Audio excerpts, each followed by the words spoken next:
Alô, galera de cowboy. Alô, galera de peão. Boa noite, gente. Como é que vocês estão? Ai, achei que eu só vi o Gabriel, olha, achei que não ia vir ninguém na minha aulinha. Eu tava aqui já botando a playlist da sofrência.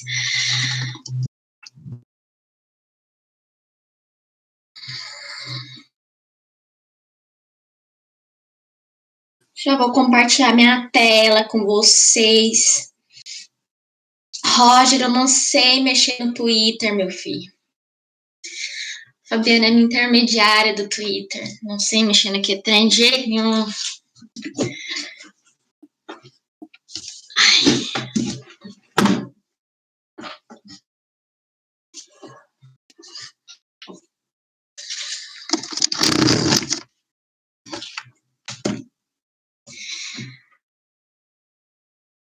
Vou pensar em criar, vou analisar bem. Não, Gabriel, eu sou de Goiânia, Goiás. Nós.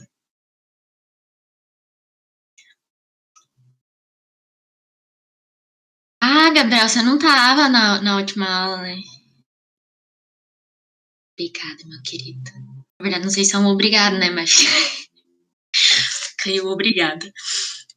André, eu queria achar fácil, mas eu não entendo nadinha daquele negócio. Eu não sei quem que escreve, quem que marca, onde posta foto, quem que marca quem, onde que responde. Eu acho que lá é uma bagunça.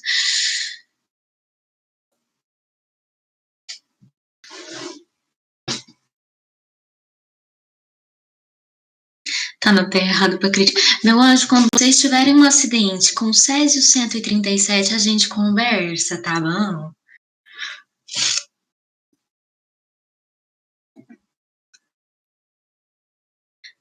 Ou falando nisso, vocês estudam o acidente. Aqui pra cá não cai, né? Ou vocês veem tanto que esse negócio é meio exótico.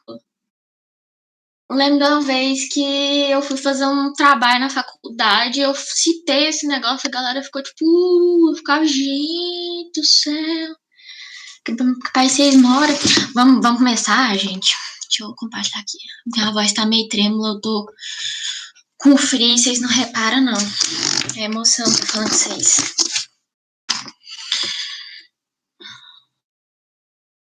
Calor, seu focinho. Misericórdia. Não, gente. Gente, esses dias lá pra Goiânia tava 30 graus de noite. Vocês têm noção do que eu tô acostumada a viver? Que eu tô sofrendo, sabe? Tananana. Vocês estão vendo?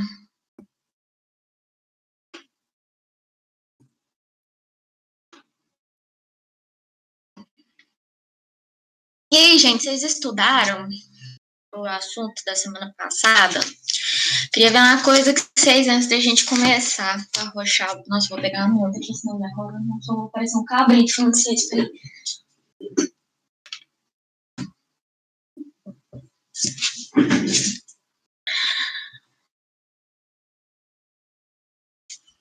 Não, eu preciso saber que dia que vocês preferem. Se tá, eu soltei na quarta-feira o guia, né? E eu queria saber se vocês gostam desse dia ou se tem algum dia que ficaria melhor de soltar o plano de ensino para vocês estudar.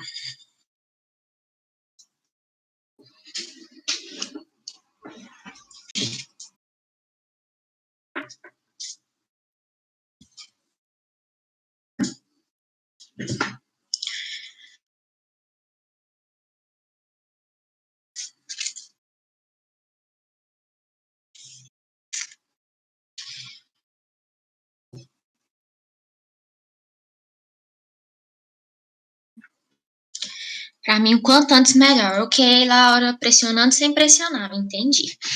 Tentar a segunda ou terça, então. Por livre e espontânea pressão. Vamos começar, então, né? Eu perguntei pro Richelli como é que... Eu adoro falar o nome Richelli. Como é que eu podia fazer o guia de estudo, não sei se vocês deram uma olhada. Está aqui nesse plano de estudo. Vamos falar aqui rapidão, dar uma pincelada na teoria. Vamos pro exercício. Vocês fizeram os exercícios?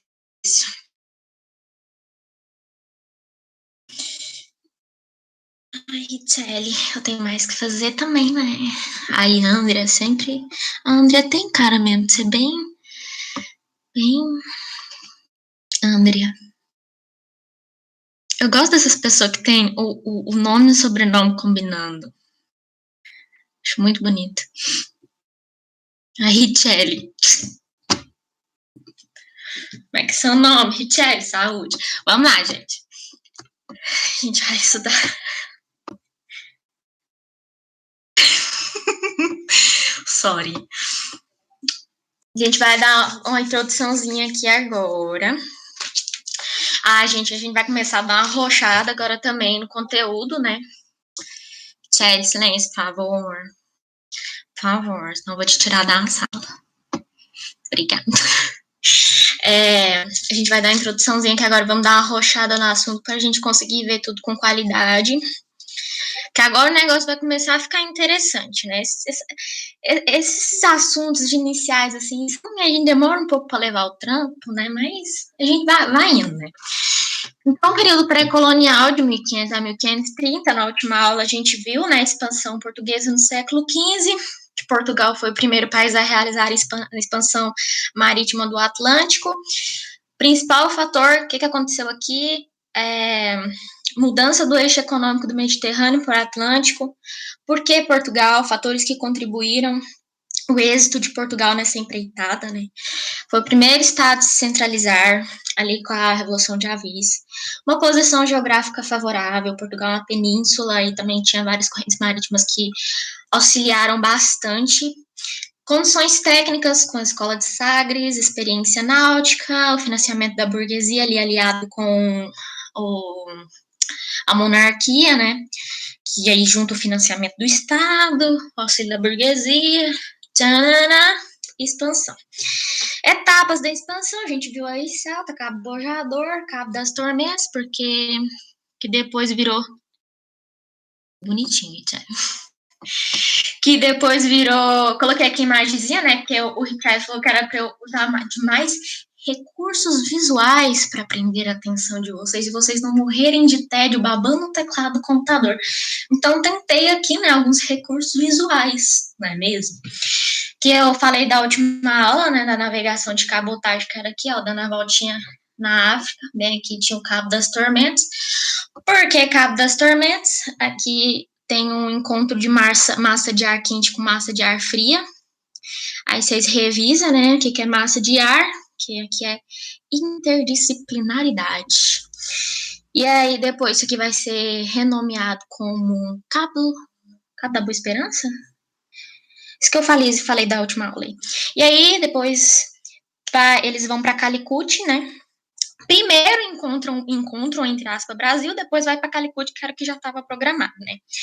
Então tá. Por quê? Então, a gente tem aqui uma foto documental de Cabral chegando no Brasil. Foi tirado com uma TechPix. Então, por que, né? A gente tem esse período pré-colonial. Nesse período, a gente não vai ter a colonização de fato, né? Você encontra o território, mas ele tem um certo abandono da terra, né? Primeiro, aqui vão ser enviadas várias expedições para ter um conhecimento geográfico da terra, porque até então, o que acontece? Os espanhóis chegaram lá na América Central, e quando eles foram conversar com o povo, eles tinham, né, ouro, um tijolo de ouro pendurado. Eles sabiam as riquezas palpáveis daquele território. Aqui não viram de primeira muita coisa. Então, eles se voltaram ao comércio, continuaram com o comércio das especiarias. Né? Então, por isso que é um período pré-colonial. Aqui a gente vai ter a chegadinha dos portugueses. Muito importante vocês darem uma aprofundada nos estudos sobre a população indígena no Brasil, né? Foi brutalmente aí massacrada com a chegada dos portugueses. De início, Não é que houve uma hostilidade no encontro dessas duas culturas, mas é porque o estranhamento foi tão grande que de primeira não teve aquela, sabe, aquele negócio assim, aquele sentimento humano interno chamado ranço, sabe? Que hoje a gente sente, entendeu? Mas tava ali. Então, os indígenas, eu vi que algumas, estava dando uma olhada em algumas questões, eu vi que algumas cobram, mais ou menos como era o estilo de vida dos indígenas, né? Viviam de caça, de pesca, e esse negocinho da técnica de coivara que eu achei importante, que é aquele negócio de queimar o solo, queimar o... Dá exemplo que eu sei, né? Em Goiás tem plantação de cana-de-açúcar. Quando dá o fim ali da colheita, esquema a cana-de-açúcar tudo, o que ficou, né? Aquele negócio queimado vai abastecer a terra de nutriente e aí depois eles plantam por cima daquilo. Isso se chama técnica de coivara. A gente tem que lembrar que a população indígena, a da miscigenação que houve, né? Não de uma maneira consentida, das várias doenças que os portugueses trouxeram para os índios. Os indígenas começaram a interiorizar mais, né? É que tem muito tupi, mas a gente tem que lembrar que o tupi é um tronco e existiam inúmeras, centenas de tribos indígenas. Em Goiás eu sei que tem Carajá, Caiapó, Chavante, que inclusive é um nome de negócio de ônibus para lá, como que tem disso. Minha família é descendente de índio, minha bisavó não, minha tataravó, foi laçada por um português, e daí surgiu uma história de amor muito exótica. Meu nome era para ter sido Sara Yanaye Caruana. Minha família toda tem, Kalinka, né, Caruana, Kaique, sei lá, uns negócios meio assim. Minha mãe me poupou dessa tragédia. Tragédia não, mas pelo amor de Deus, né? KKK. Deixa eu ver o que vocês estão falando. Sim, no sentido literal. Os portugueses iam perto das tribos e aí faziam um monte de índia correr, eles pegavam o laço, laçavam, o que laçou, casou, e é isso. No caso da minha tataravó, aconteceu, né, aquele negócio meio possibilidade mínima, né, deles se gostarem depois.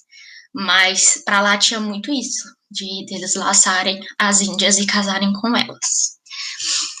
Voltando. Aí a gente teve a instalação de feitorias, aqui a gente não, né, pelo amor de Deus.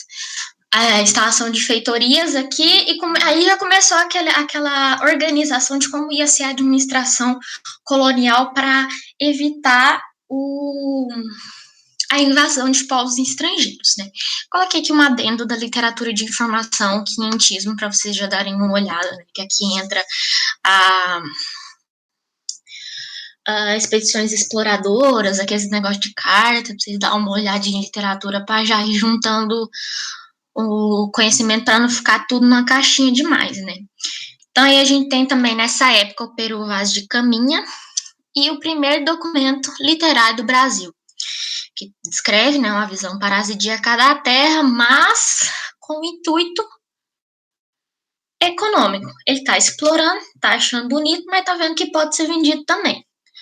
Então, aqui eu coloquei a fonte, ficou muito bem colocada aqui, como vocês podem perceber, eu tenho, assim, uma esperteza invejável de mexer. Aqui nós temos também um documento do Peru Vaz escrevendo sua carta.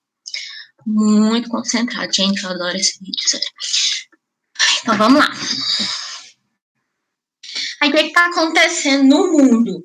A gente tem que pensar o que está acontecendo no mundo para entender por que isso vai acontecer no país. Porque como o Brasil é uma colônia, os acontecimentos no Brasil vai depender do que vai acontecer com Portugal, e o que vai acontecer com Portugal vai depender com o que vai acontecer em outros lugares do mundo, entenderam? Vai ter a decadência do comércio das especiarias, porque a gente começa a ter uma potenciazinha chamada Inglaterra aí. E aí a gente tem aqueles primeiros passos, começa ali uma indústria têxtil mais, né, mais presente, tudo mais. E os franceses ficaram muito... Lembra que na aula passada eu falei para vocês do presidente? do rei da França, do Francisco I, que ficou muito sentido quando eles fizeram o Tratado de Tordesilhas aqui. A França fica muito de olho que no negócio começa a enviar piratas, corsários, que são chamados corsários aqui para o litoral, principalmente para o litoral norte do país. E aí Portugal pensa, bom, acho que agora é o momento da gente organizar ali o nosso território. Lembrando que Portugal já tinha várias outras colônias aí, Cabo Verde, entre outras. Então, o Brasil não é só mais uma colônia para eles. A montagem da administração colonial no primeiro momento vai estar pelas capitanias hereditárias, que dividiu o Brasil em faixas, literalmente faixas de território, e eles davam esse território aos chamados donatários. Os donatários, acho que quando vocês foram ver, eram pessoas, o famoso cidadão de bem, né? Católico, pai de família, tem que ter um dinheirinho, porque o que eles fazem? Não, eles não. Portugal não é ele que investe na colonização, ele terceiriza a colonização no Brasil. Então, ele entrega as terras, mas a terra não é da pessoa, a terra é do Estado, então ele tem a posse da terra. A terra só pode ser passada ao filho dele, por isso que são capitanias hereditárias. E ele tem que cumprir os direitos e deveres dos donatários. Então, o donatário ia lá, pegava a terrinha dele, mas ele não podia chegar aqui e construir um resort, fazer o que ele quisesse. Ele tinha que cuidar do desenvolvimento econômico da terra. Ele tinha que cuidar das ameaças indígenas. Então, assim, sabe aquele negócio de ilusão? Tadinhos, bichinho iludido foi esse donatário que veio pra cá. Ah, coloquei aqui, ó, que existe na Ilha de Açores e Cabo Verde, e mais pra frente a gente vai ver, né? Não é novidade que deu tudo errado. Aqui! Tadã! Por que deu errado?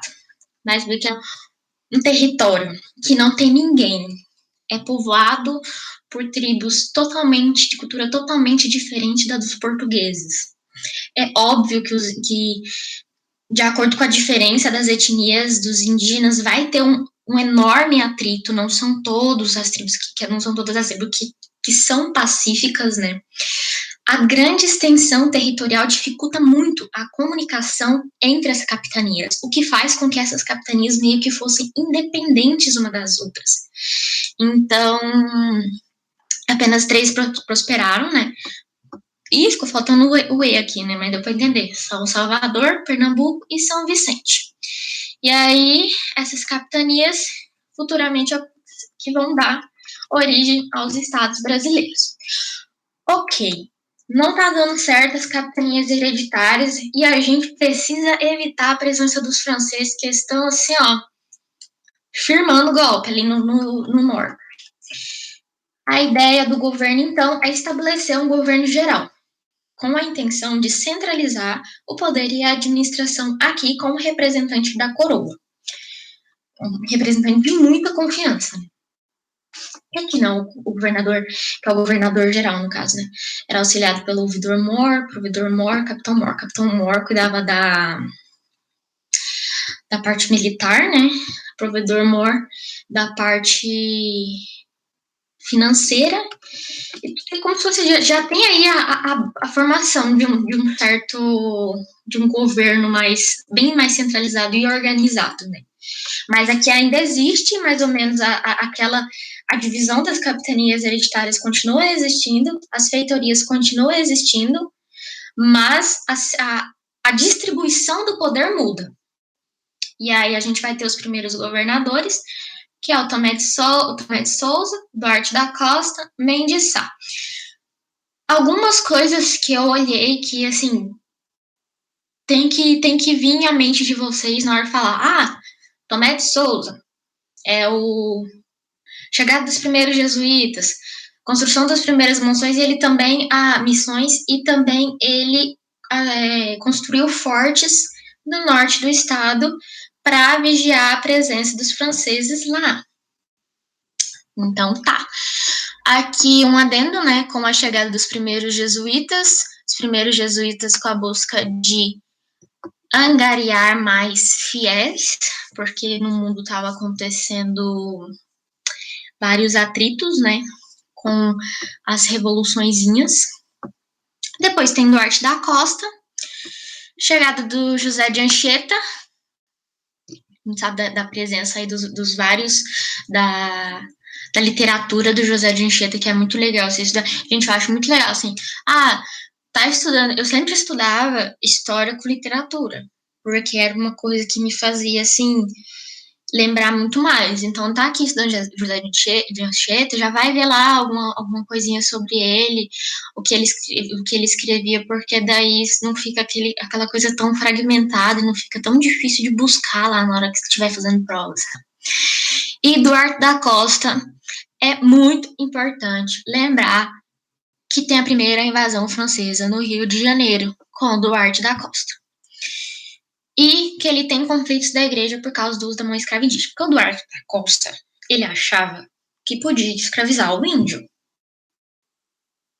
E a igreja falava que não, porque um índio é um ser puro, que merece ser catequizado, sabe?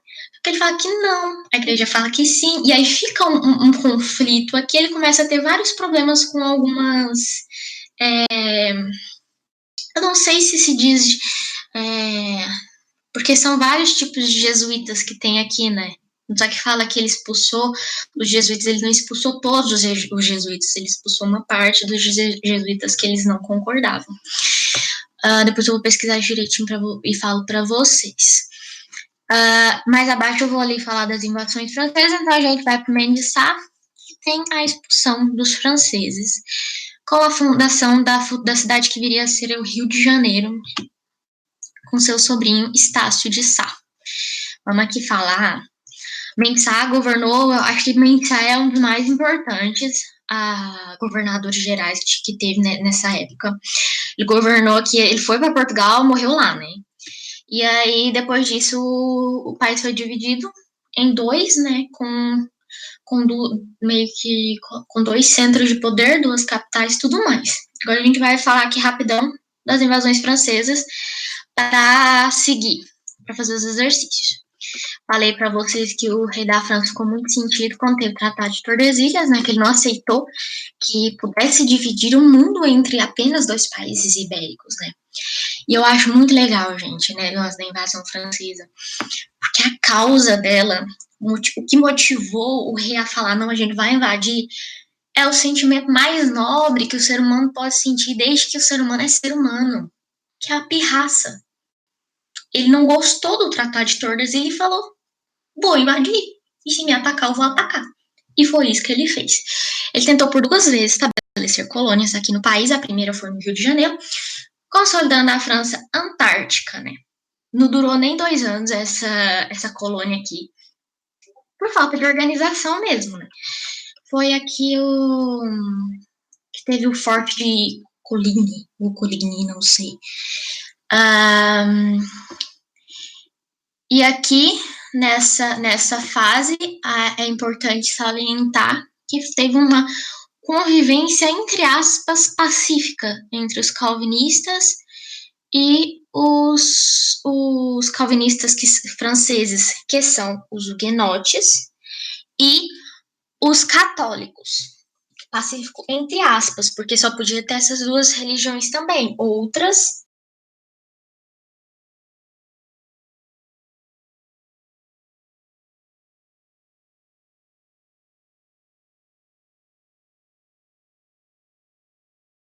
são os calvinistas na França. Na Escócia, são os presbiterianos. Então, sempre lembrar. Falou huguenote, calvinista francês. Como é que é o calvinismo na Escócia? Presbiteriano. E na Inglaterra, puritano, porque às vezes a questão troca o nomezinho. A França Antártica foi destruída no período do governo do Mendes Sá. Aí, por quê? Como que foi isso aqui? Gaguejei. Eles começaram a construir fortes em torno da colônia da França Antártica, fundando cidades militares, e aí eles iam se abastecendo assim, até construir, né, um exército apropriado, que não foi muito difícil também, porque os franceses não se organizaram muito para essa colônia até expulsar. Muito legal, né? Gente, eu adoro esse negócio. Ah, TT, né? A faculdade, né? Muita faculdade de tarde de sá, né? Você chuta uma moita, sai cinco faculdades de tarde de sá, pelo menos em Goiás, é assim, como é que é pra cá. Mas aí você imagina uma propaganda militar da época, né? O governador-geral Mendes Sá e seu sobrinho neto Estácio irão cuidar de expulsar franceses, fundar novas cidades e expulsar franceses. Venha fazer sua inscrição no exército conosco. E era isso, gente. Eu queria falar pra vocês. Eu vou ver aqui. Desculpa. Ô, Richelle, não faz isso comigo, não. Hidratação em unhas, gente. Vamos lá? E aí, França desistiu? Não, porque a pirraça, ela sempre perdura. Ela foi para o Maranhão, dessa vez em São Luís, e fundou a França Equinocial. Esse aqui deu mais certo, né? Por quê? Os franceses procuraram ir em locais que os portugueses ainda não estavam muito presentes, para meio que demorar para ter essa treta, sabe? Então, a colônia foi instaurada lá em São Luís, tem até fortes hoje em dia aqui, coisas turísticas e tudo mais. E aí, português. Tem aqui a gente vai entrar na próxima aula em União Ibérica. Aí eu vou explicar direitinho para vocês como que aconteceu essa união de portugueses e espanhóis para expulsar definitivamente os franceses do país, porque demora um pouquinho, né? E também tem a Confederação de Tamoio, que é importante vocês lembrarem, que que que depois os portugueses se aliaram a eles na expulsão dos franceses também, porque antes o francês também explorava o índiozinho.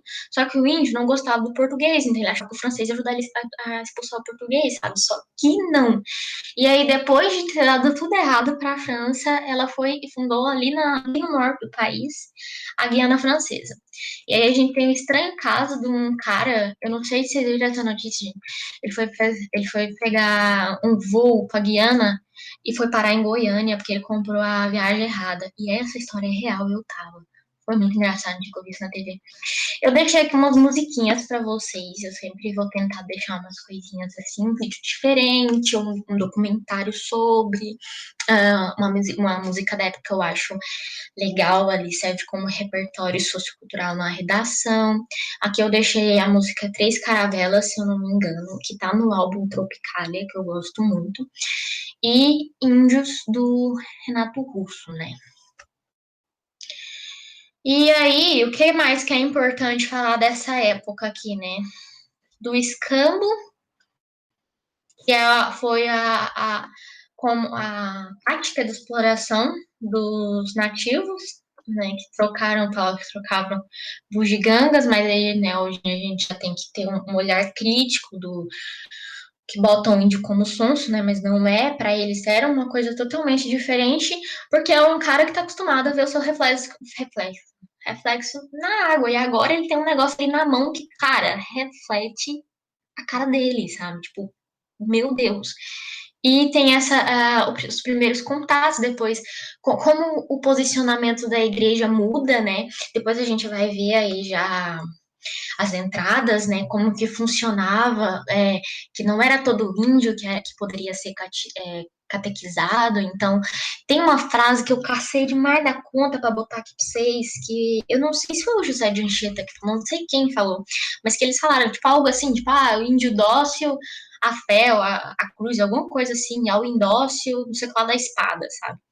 Então, a gente vai ver que nas entradas, nesse período, tinham expedições da coroa que iam para o interior do Brasil e eles faziam tribos rivais guerrearem, e aí os índios escravos eles pegaram para explorar por várias coisas, sabe, que eles faziam para tentar fazer, porque tinha uma parte que a igreja aceitava, entendeu? Eu procurei demais essa frase para vocês, mas eu não encontrei. Vou procurar mais, inclusive. Aí eu mando para vocês. E o Brasil, né? Tá aqui, eu acho que eu não preciso falar muito disso. E aí a gente vai para as questões, porque misericórdia, já é 7, ela vai excitada. O que eu fiz? Cabelo, Leila. Cabelos, unhas e tratração. Olha que eu tava fazendo aulinha de 6, ó. Já tô lá no ciclo do ouro, gente. Ai, para com isso, compromissada. Gente, hoje eu recebi os planos de ensino. Gente, do céu, só lágrimas e derrotas. Eu tô adiantando um monte de aula. Não, a gente vai surtar. Deixa aqui por último, que essa questão é grande mais. Você nem porque acabou a tela aqui. Pra me empolgar. Vamos ler esses dois aqui então. Ou vocês querem fazer um por um, ou a gente faz algumas aqui só pra fixar o conteúdinho? Cadê? Cadê vocês? Oi. Cursinho, né? Só tristeza hoje, só tristeza. Ai, gente, eu tô. O baque é grande, o baque veio. Nossa, vocês vão ser muito felizes na faculdade. Muito feliz mesmo. Faculdade é muito bom, gente. É muito empolgante. Pode ser todas, Júlia? Sim, senhora, Laura. Só falou, faço. Segunda-feira, 8 horas da manhã, eu vou botar esse plano de ensino. A senhora não mistura esse trem até quarta-feira, pra senhora ver, não. Bater na sua porta, Laura. Então, vamos lá, né? Hora de praticar. Aí, como é que vocês querem fazer? Eu leio, vocês respondem aí, depois. Gente, mas tem página aqui, misericórdia.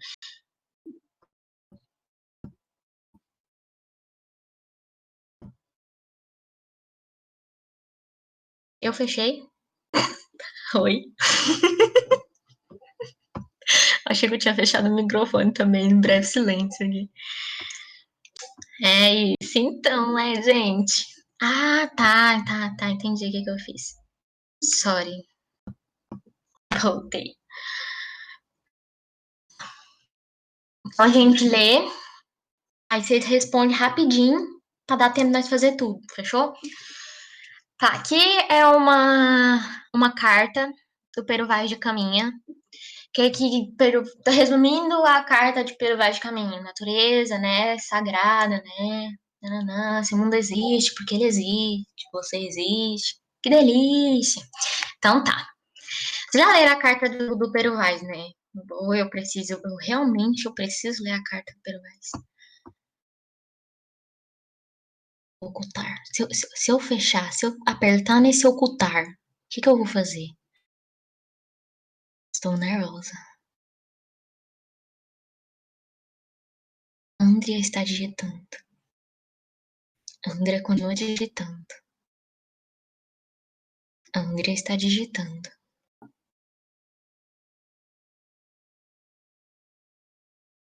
Tá, então vamos ler tudo, né, gente? Eu vou apertar em ocultar. Não aconteceu nada. É isso, vamos.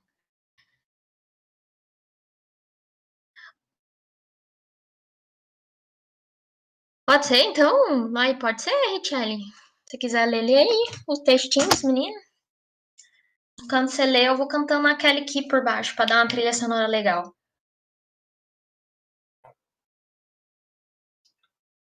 Bebam água.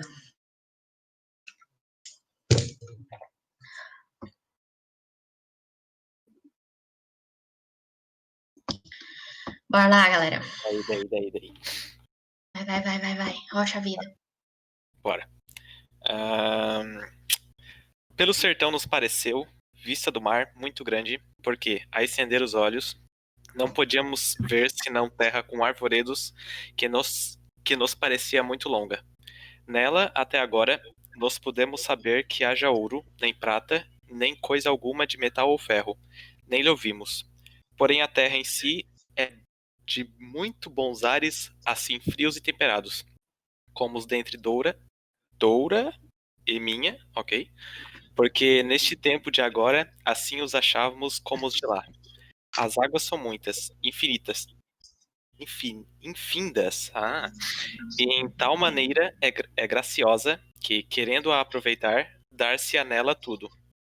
por bem das águas que tem. Porém, o melhor fruto que dela se pode tirar, me parece que será salvar esta gente. Meu Deus. E esta deve ser a principal semente que Vossa Alteza nela deve lançar. Pera, faz de caminha. Carta, acho que tá, né? É pero vai de caminha. Manuele de maio de 1500. Aí, de nada. E é isso. E é isso. Muito boa participação, nosso colega de classe. Vamos lá então, gente. Garcês Arrocha para responder isso aí. Ah, não, achei que essa questão é grande. Eu tô confundindo os trem. Isso aqui é tranquilo. Eu vou ficar. Eu não tenho que ficar aqui um pouquinho pra vocês lerem, né? Eu vou ficar cantando uma música da Amado Batista enquanto vocês respondem a questão. Brincadeira, não vou não. Cantar Alcione. Ai, hoje eu tô muito vibe Amado Batista. Ou Kaliki também, eu posso cantar Kaliki.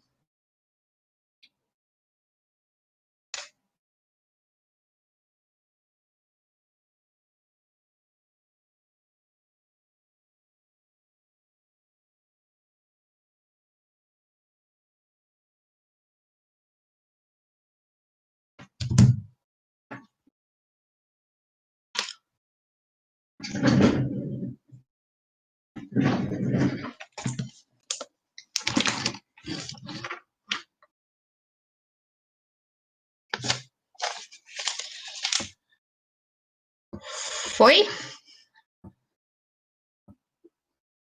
eu ver aqui.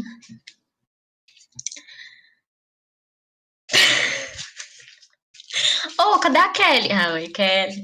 Oi. Kelly, né?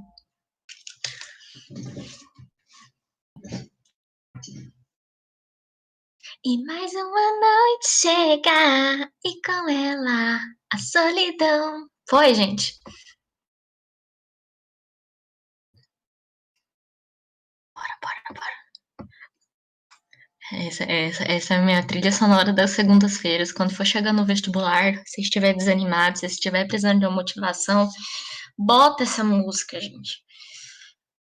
E lembre-se, quando vocês estiverem achando que é a hora de desistir, acredite, ainda dá tempo. Podemos corrigir a questão?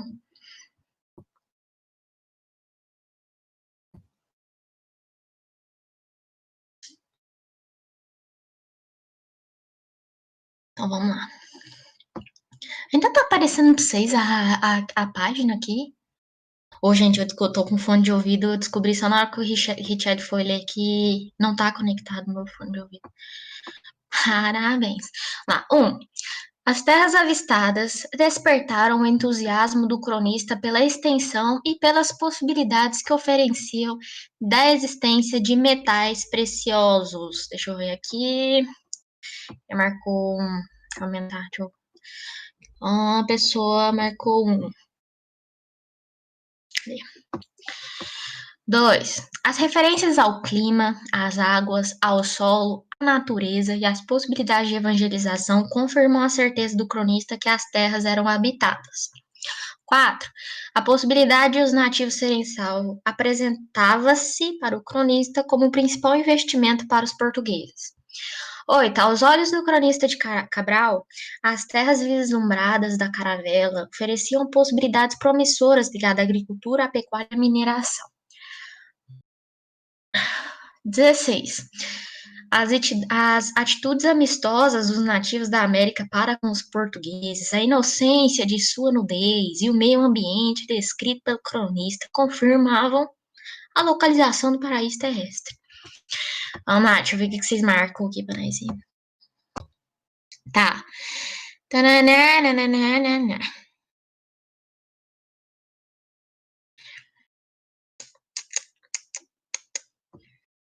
Ai, aqui fica ABCD, né? Esse negócio me confunde. Então, C. 5. Muito bom, gente. Quem marcou 1? As terras avistadas despertaram o entusiasmo do cronista? Sim. Pelas extensões de possibilidades que ofereciam a existência de metais preciosos? Não. Eles não viram metais preciosos logo na chegada. Eles vão descobrir metais preciosos lá na frente, com a ação das entradas, que vão descobrir a presença de ouro lá nas Minas Gerais. Então, de início, não tem metais preciosos. Onde que vai ter essa esse encontro já meio que de cara com metais preciosos? América Central, com os Incas e os Maias na colonização espanhola. Beleza? 2. As referências ao clima, sim. Ah, acho que ele não deve ter demorado muito para ver que as terras eram habitadas, né? Pelo amor de Jesus Cristo. Mas tem essa possibilidade de evangelização porque ele não vê no índio um ser impuro, né? Porque ele compara o Brasil ao Jardim do Éden, né? Por assim dizer. 4. A possibilidade de os nativos serem salvos apresentava-se para o cronista como o principal investimento para os portugueses. Sim, mas aí a gente tem que ver, mas lá na frente a gente vai ver as missões jesuíticas, né? Não é um negocinho de por pura questão humanitária, né? A gente tem que ver que você, primeiro que salvar entre aspas, né? Porque você está impondo ao outro a sua cultura e a sua religião. Então, aqui nesse contexto europeu aqui, realmente, 4 e 2 estão certas. 8. Aos olhos do cronista de Carabará. Nossa, gente, eu não consigo falar Cabral. As terras vislumbradas da caravela ofereciam possibilidades promissoras ligadas à agricultura? Sim. A pecuária. Gente, pecuária aqui é um peguinha. Muito interessante. Porque nessa. A pecuária vai se desenvolver um pouquinho mais para frente, né? Porque o cavalo, a galinha, vai ser trazida de Portugal. Não tinha esses animais aqui. Por mais que o boi hoje seja o maior representante da população brasileira, principalmente quando tem algum show sertanejo, ele não é original do Brasil. E isso é muito interessante, aí eles colocam esse peguinho aí. Então o índio não até então ele não teve contato com cavalo, ele não teve contato com galinha. Tem um relato, eu não sei se é do Peru Vaz de Caminha, mas tem um relato que fala que o índio ficou extremamente assustado quando ele viu uma galinha pela primeira vez. E a mineração, a gente vai ver que ela vai se desenvolver bem ali na frente. Por hora, então, é a agricultura e a extração de pau-brasil, certo? A produção de cana-de-açúcar vai começar a dar seus primeiros passos quando já se estabelece a colonização de fato, ali durante o governo geral. Tá? E 16. As atitudes amistosas dos nativos da América para com os portugueses. A inocência de sua nudez e o medo assim. Sim, teve, ok. Ele acreditava que aqui era meio paradisíaco e tal, mas ele não achava, ele não teve essa amistosidade toda, assim, foi mais um estranhamento de susto do que uma coisa de paz e amor, sabe? Então, essa questão fica falsa porque no primeiro momento houve aquele impacto, mas o português só começou a estudar a primeira brecha para explorar o índio. E aí o que acontece? Começa a acontecer guerras internas, a fuga em massa de indígenas para o interior, né, do país, interior, mais para o norte, principalmente ali para a floresta amazônica. Então a 16 fica falsa por isso. Tá tudo certinho? Quem marcou as outras que a 1, a 8 e a 16 entenderam por que que tá errado? Ô, minha querida. Que? Então, sabe ali que tem um? Ninguém marcou. É por causa do aplicativo, desse bot que a gente tá usando. Ele coloca um pra todos eles, pra as outras pessoas conseguirem marcar. Então, as pessoas que marcaram foram B e C. Então vocês são maravilhosos. Aí, Parabéns. obrigado. A Laura me explicou aqui, ó. Obrigada, Laura. Perfeito. Zero defeitos. Vamos lá, então. Ah, eu ainda vou aprender a mexer com esse negócio. 2. Enquanto os portugueses escutavam a missa com muito prazer e devoção, a praia encheu-se de nativos. Eles sentavam-se lá surpresos com a complexidade do ritual que observavam ao longe. Quando Dom Henrique acabou a pregação, os indígenas se ergueram e começaram a soprar conchas e buzinas, saltando e dançando. Este contato amistoso entre brancos e índios foi preservado A. Pela igreja, que sempre respeitou a cultura do indígena no decurso da catequese. B. Até o início da colonização, quando o índio, vitimado por doença, escravidão e extermínio, passou a ser descrito como sendo selvagem do leite canibal. C. Pelos colonos, que escravizaram somente africanos na atividade produtiva de exportação. D. Em todos os períodos da história colonial brasileira, passando da figura do índio para o imaginário social como bom selvagem e forte colaborador da colonização. E, sobretudo pelo governo colonial, que tomou várias medidas para impedir o genocídio e a escravidão. E 2 minutos e meio. 1 minuto que essa é de boa.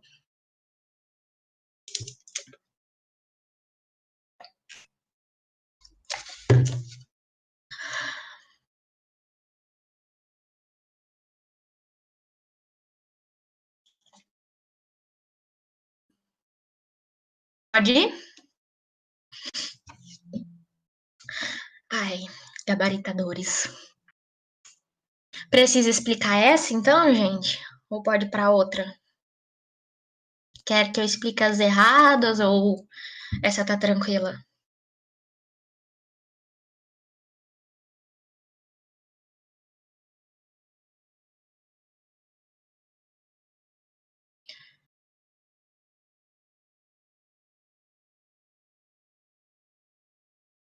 Oi, Marina.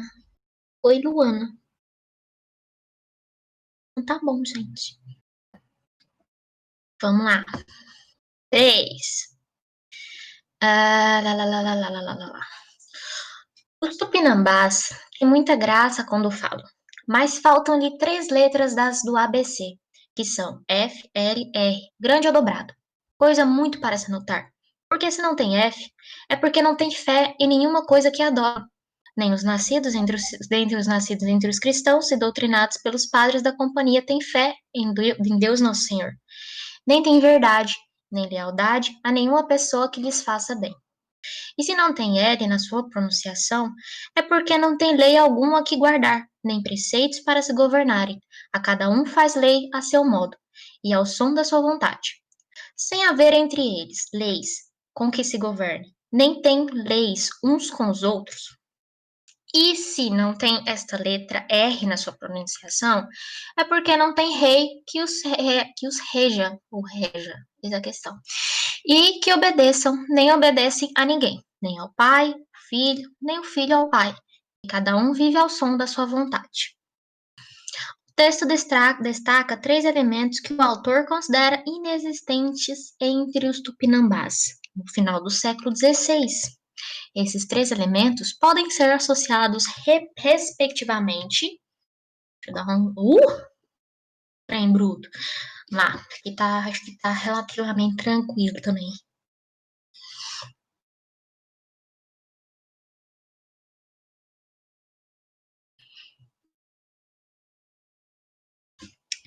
Deixa eu ver se vocês falaram alguma coisa.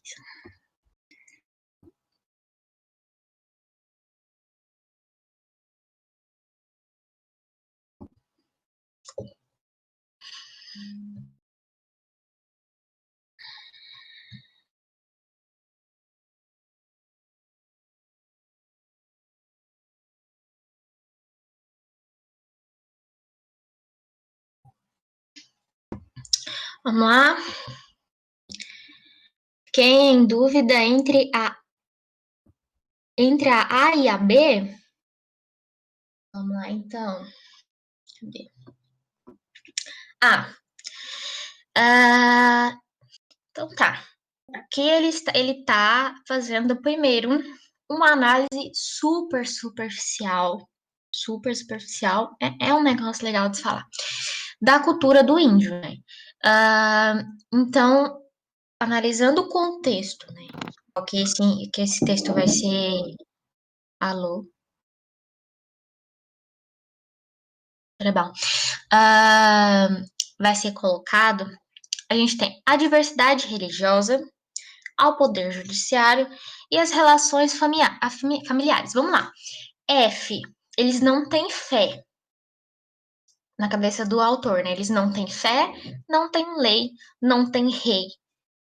A diversidade religiosa, naquele momento, os jesuítas que estavam descrevendo ali aceitavam outras religiões, assim, ou a falta de. Quando ele diz que não existe fé entre eles, não é porque na cabeça dele, eles acreditam na natureza, em vários deuses. Não, é porque se não tem fé para eles, então eles não são católicos, logo não são cristãos, então não são dignos, entendeu? Então não é, ele não faz essa análise da diversidade religiosa dos índios. Se não tem fé, não tem a religião católica ali. Lei ao poder judiciário. Poderia até ser, mas a gente não pode muito bem usar essa palavra, poder judiciário, nessa época, né? E rei. As relações familiares, o que aqui fala no final, né? Não, nem obedecem a ninguém, nem ao pai o filho, nem o filho ao pai. Será, né, que não? Porque será que ele não fala que não tem o rei que os reja, porque eles não têm uma constituição, né, da sociedade voltada com sacerdotes, com alguém, tipo, uma pessoa que eles têm que ser devotos e tudo mais. A constituição da sociedade dos indígenas é questionada aqui porque é diferente. E aí, B, a fé religiosa, ok. A ordenação jurídica, ok. Porque ordenação jurídica é diferente de poder judiciário. Poder judiciário é uma coisa mais moderna, entendeu? Poder judiciário tem o seu embrião ali como um Montesquieu e tudo mais. Aqui a gente não pode falar que se tem um poder judiciário. Agora, tem ordenação jurídica, sim, entendeu? Uh, e a hierarquia política. A hierarquia era a palavra que estava me faltando ali, ó. Do rei e seus súditos. Se eles não têm um rei, então é suspeito que eles não se respeitem nem entre eles, porque se não tem um rei para respeitar, eles vão respeitar quem? Então, a letra B é a correta. Ao catolicismo, ao sistema de governo e ao respeito pelos diferentes? Não. A estrutura política, a anarquia social, não. Desrespeito familiar, também não. Ao respeito por Deus, a obediência aos pais e a aceitação de estrangeiros, também não. Ficou ok aqui?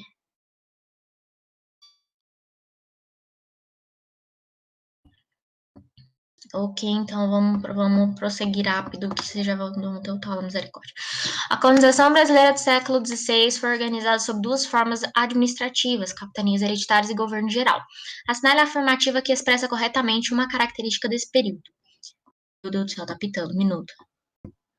Tá.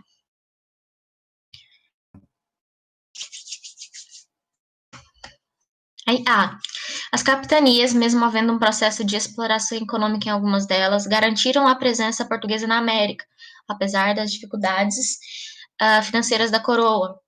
B. As capitanias representavam a transposição para áreas coloniais das estruturas feudais e aristocráticas europeias.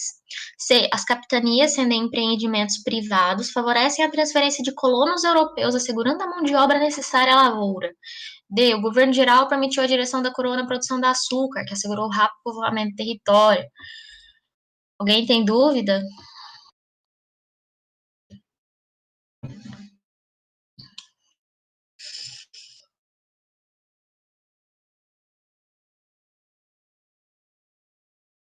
E é isso mesmo, gente, que vocês estão marcando. Alguém ficou em dúvida aqui nessa questão?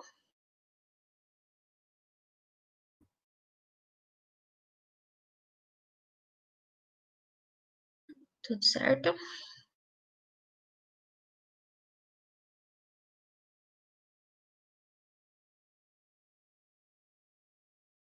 Então,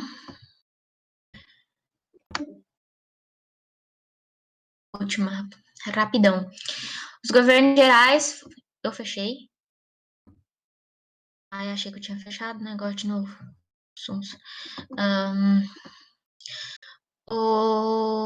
Ok, os governos gerais foram instituídos como a única solução política administrativa viável para a colonização efetiva do Brasil na segunda metade do século XVI. Por quê? A. A instituição do sistema, em 1548, suprimiu definitivamente a divisão da colônia em capitanias hereditárias. B. O governo geral representava a centralização político-administrativa da colônia, que se tornava imperativa pelo sucesso da maioria das capitanias hereditárias. C. O risco crescente criado com a autonomia excessiva das capitanias hereditárias levou o Estado metropolitano a organizar o governo geral para substituí-las. D. O governo centralizado na colônia correspondia melhor à definição absolutista do próprio governo metropolitano. E E. O governo geral constituía-se em nível político como um regime descentralizado e, em nível econômico, como uma grande empresa particular, estando à frente o governador, o único responsável pelo investimento inicial e pelo incentivo à produção.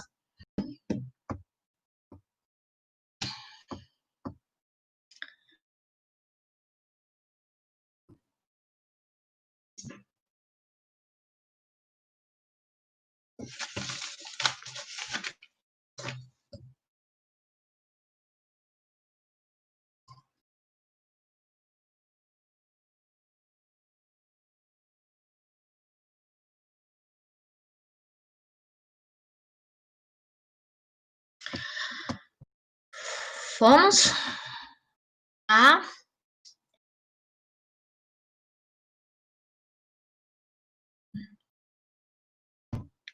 maioria na A.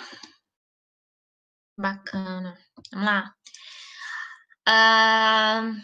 Então, eu falei isso aqui para vocês no início da aula. Esse aqui é um peguinha que tem várias questões, gente.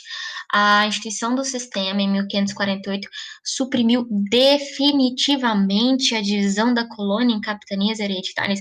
Não suprimiu definitivamente. Nada na história acontece de maneira definitiva. Tudo é uma coisa a longo prazo.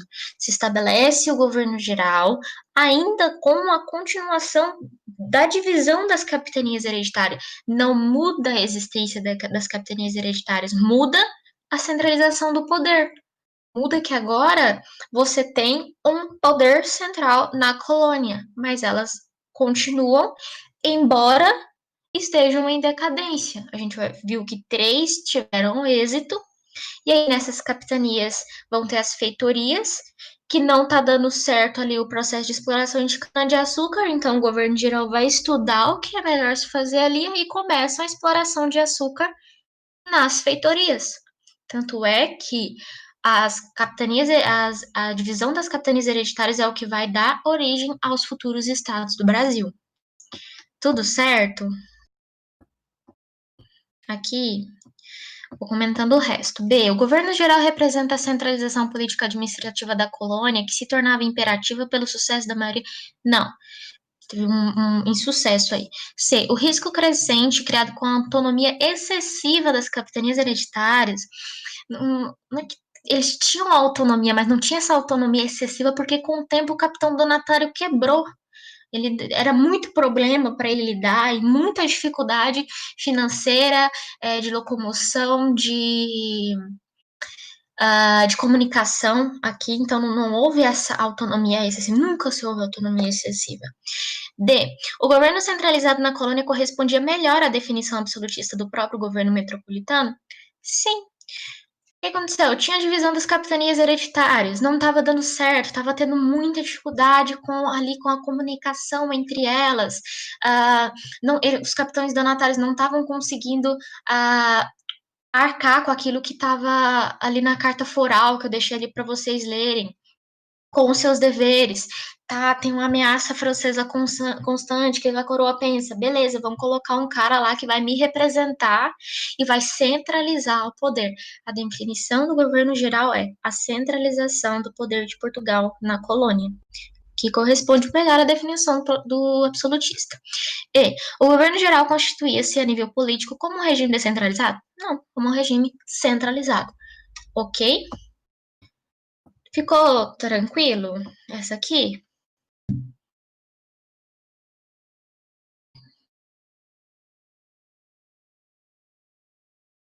Alguma dúvida, alguma questão? Eu tô passando do meu tempo agora. Peço perdão pelo vacilo. Vou procurar me atentar mais aí as palavrinhas, mas ficou tudo certinho agora.